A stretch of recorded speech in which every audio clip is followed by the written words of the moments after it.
व्याधियां सबको वृंदावन छोड़ करके जाना।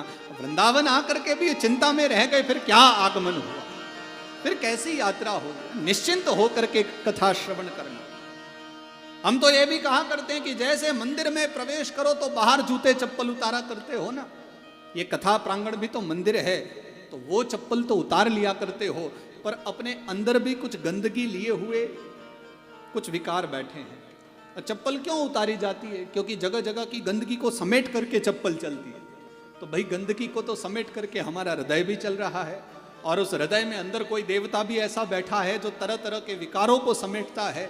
तो अंदर वो देवता है या राक्षस है, वो जो भी है, उसको भी बाहर ही बिठा करके आया करो कि आपकी एंट्री अंदर नहीं है, अंदर हम जाएंगे, शुद्ध हृदय से कथा सुनेंगे। ऐसी भावना लेकर के चलो, निर्मल हृदय हो करके, सात्विक भावना से।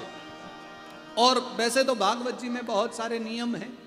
ये भी कहा गया है कि भूमि का शयन करना चाहिए, आसन पर ऊपर नहीं सोना चाहिए, पर अगर भैया दिक्कत होती है तो कोई बात नहीं, ऊपर भी सो, उसके लिए भी कहा गया है।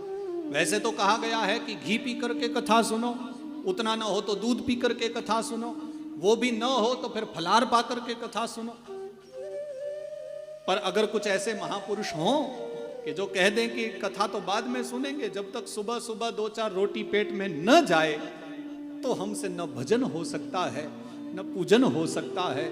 तो उनके लिए भागवत जी तो कहती है कि भोजनम तु वरम मन्ये। देखो ये सत्यता है, ये कोई विनोद वाली बात नहीं है।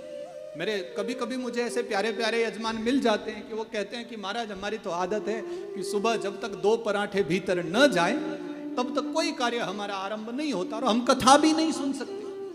तो मैं तो उनके लिए भी कहता हूं कि निश्चिंत हो करके, निर्भय हो करके आप पहले भोजन पाओ, फिर कथा में बैठो। पर इतना ध्यान रखना कि हमारे कहने के बाद कि हमने छूट दे दी है, खा पी के बैठ जाओ, इसका यह तात्पर्य भी नहीं है कि इतना खा लिया जाए कि कथा में नींद आए। फिर हमें भी दोष न देना कि आपकी कथा में नींद आती, कि वैसे तो हम नहीं सोने देंगे आपको, कथा में आपको आनंद बने रहेंगे इसलिए आप नहीं सोओगे, पक्का है। पर अगर आपके पूरी सब्जी आपको सुला दे तो फिर महाराज जी का दोष नहीं है ना, ये बात आपको सोचनी पड़ेगी। तो सात्विक भोजन करते हुए, शुद्ध भोजन करते हुए, और सभी प्रकार की तामसी प्रवृत्तियों का त्याग करके, क्योंकि भोजन भजन का तो बड़ा गहरा संबंध है ना।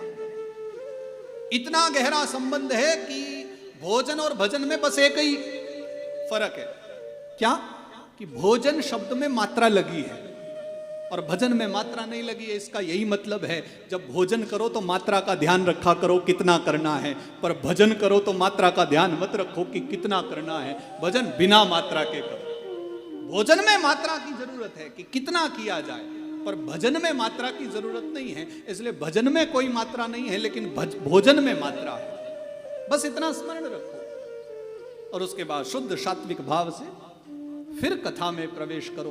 तो देखो हमारी कथा ने कितने सारे बंधन मुक्त करते हुए हमारी कथा ने हमें प्रवेश दिलाया है, हमें कथा सुनने को कहा है।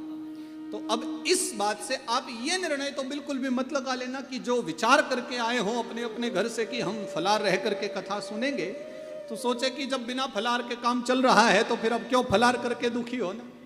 ऐसी मन में भावना नहीं रखना। अगर संभव है और विचार करके आए थे कि संकल्पित हो करके हम तो फलाहार रख सकते हैं, फलाहार पा करके कथा सुनो। निराहार रह करके कर सको तो निराहार रह करके कथा सुनो।